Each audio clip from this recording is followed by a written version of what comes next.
Hero Honda two wheeler company एक दूसरे से अलग क्यों हुए, और जब एक कंपनी करोड़ों रुपए का मुनाफा कमा रही थी तो हीरो और होंडा ने अपने रास्ते अलग क्यों किए। हीरो और होंडा एक कैसे हुए थे, और होंडा ने कैसे भारतीय कंपनी हीरो को धोखा दिया था। क्या है हीरो और होंडा की असली कहानी, जानेंगे आज इस वीडियो में। बस आप इस वीडियो में एंड तक बने रहें। दोस्तों 80 से 90 के दशक में हीरो होंडा बाइक का एक अलग ही रुतबा हुआ करता था, और देखा जाए तो बाइक का दूसरा नाम ही हीरो होंडा पड़ गया था। और उस समय जिस किसी के पास भी ये बाइक होती थी, लोगों की नजर में उसकी एक अलग ही पहचान हुआ करती थी। और आज तक हीरो होंडा का नाम हर किसी की जुबान पर छाया रहता है, क्योंकि हीरो होंडा दुनिया में सबसे अच्छी टू व्हीलर बनाती थी और एक कंपनी भी प्रॉफिट में चल रही थी। लेकिन इसके बावजूद दोनों ही कंपनियों ने अलग होने का रास्ता चुना। दरअसल हीरो एक साइकिल बनाने वाली कंपनी थी, और जिसकी नींव 1956 में ब्रजमोहन लाल के द्वारा रखी गई थी। और इसके बाद 1975 तक हीरो भारत की सबसे बड़ी साइकिल बनाने वाली कंपनी बन गई। और इसके बाद हीरो ने अपनी साइकिल को एक बड़े लेवल पर विदेशों में भी बेचना शुरू कर दिया। और इस तरह से साल 1986 तक ये कंपनी सिर्फ इंडिया ही नहीं बल्कि दुनिया की सबसे बड़ी साइकिल बनाने वाली कंपनी बन गई।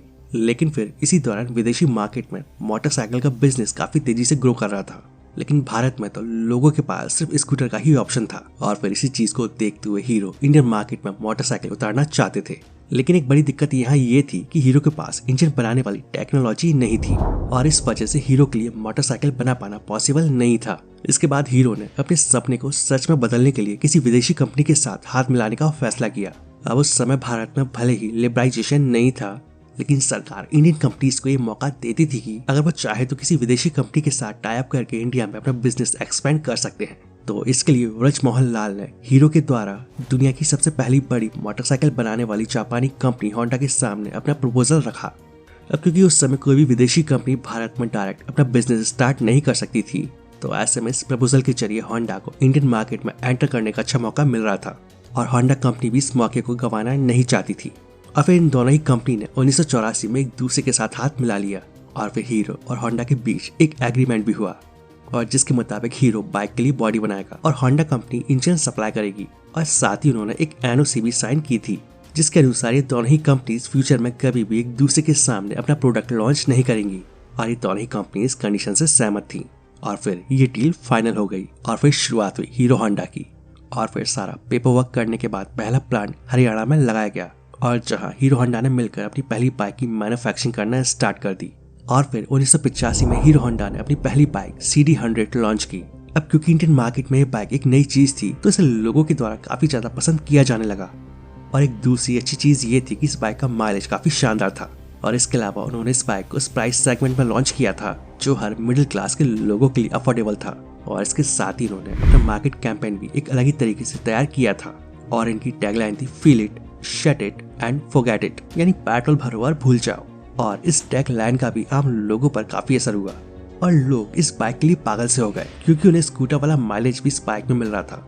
और अब यहाँ तक तो इन दोनों ही कंपनीज के बीच सब कुछ ठीक ठाक चल रहा था, और कंपनी प्रॉफिट भी कमा रही थी। लेकिन फिर उसी समय अचानक से जापानी करेंसी में उछाल आ गया, और इस कारण जितने भी स्पेयर पार्ट्स जापान से आते थे वो काफी महंगे होने लगे, और जिससे हीरो होंडा को अपनी बाइक अफोर्डेबल बनाने में काफी दिक्कतें आने लगी। और इसके साथ ही एक और बड़ी प्रॉब्लम सामने आ गई थी, वो ये थी कि हीरो होंडा के कई सारे कॉम्पिटिटर मार्केट में आ चुके थे, जैसे कि बजाज, यामाहा, TVS और सुजुकी। हालांकि ये सभी ब्रांड शहरी इलाकों में रहने वाले अमीर कस्टमर्स पर ही फोकस कर रहे थे, लेकिन हीरो होंडा का main focus high middle class और लोअर मिडिल क्लास कस्टमर्स पर था, जो एक ऐसा सॉल्यूशन चाहते थे जो अफोर्डेबल हो। और यही सबसे बड़ी वजह थी कि हीरो होंडा की बाइक शहरों के साथ साथ गाँव और पूरे भारत में सबसे ज्यादा बिकती थी। और इन्हीं सभी चीजों को देखते हुए कंपनी अपनी बाइक की कीमत को बढ़ाना नहीं चाहती थी, और इसी वजह से कंपनी को एक लंबे समय तक नुकसान भी झेलना पड़ा था। लेकिन जब 1990 में डॉलर का एक्सचेंज प्राइस रेगुलेट हुआ, तो फिर हालात धीरे धीरे सुधरने लगे। और फिर देखते ही देखते कुछ ही समय में हीरो होंडा एक बार फिर से अपनी बाइक्स पर प्रॉफिट कमाने लगी, और फिर आने वाले कुछ सालों में कंपनी का प्रॉफिट $10 मिलियन को भी क्रॉस कर गया, और जो उस समय के हिसाब से एक बहुत बड़ा नंबर था। और यहाँ तक बाहर से देखने में तो ऐसा लग रहा था कि कंपनी में सब कुछ ठीक चल रहा है, लेकिन देखा जाए तो सिचुएशन बहुत पहले से ही खराब होनी शुरू हो चुकी थी। एक्चुअली इस कंपनी के मैनेजमेंट में शुरुआत से ही कई सारी प्रॉब्लम्स चल रही थी, जैसे कि होंडा तो अपनी बाइक्स अमेरिका और रूस जैसी डेवलप कंट्री में सेल कर रहा था, लेकिन हीरो होंडा को होंडा की तरफ से विदेशों में अपनी बाइक्स को बेचने की परमिशन नहीं थी। मतलब एक तरफ तो हीरो साइकिल मैन्युफैक्चरर के तौर पर उस समय दुनिया की सबसे बड़ी कंपनी थी, यहाँ तक कि Guinness book of world record में भी इसका नाम दर्ज था, लेकिन ये कंपनी होंडा की वजह से अपनी बाइक्स को विदेशी मार्केट में बेच नहीं पा रही थी।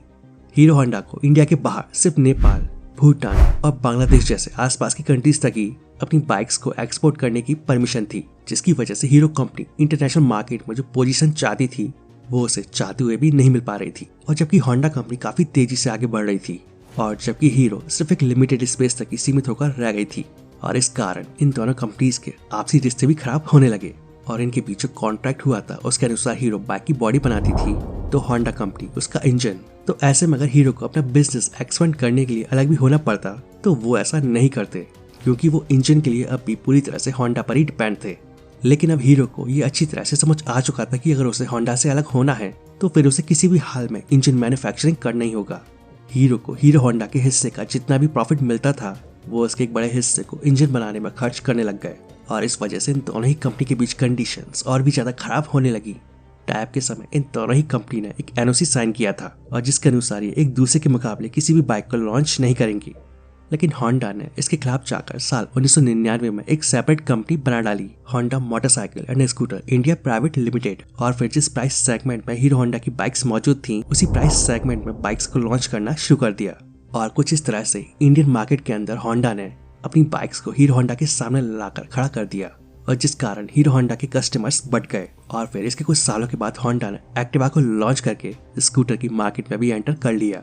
और अब हर तरह से होंडा का फायदा था, क्योंकि होंडा को हीरो होंडा से प्रॉफिट तो हो ही रहा था और फिर वो अपनी सेपरेट कंपनी से भी अच्छा खासा प्रॉफिट जनरेट कर रही थी। और फिर आखिरकार इन सभी परेशानियों से परेशान होकर हीरो ने हीरो होंडा से अलग होने का फैसला किया। और फिर साल 2010 में जाकर ये दोनों ही कंपनी अलग अलग हो गई और हीरो होंडा कंपनी में दोनों ही कंपनीज के 26% शेयर थे, और जिसमें से होंडा ने अपने 26% शेयर हीरो को ही बेचने का फैसला किया।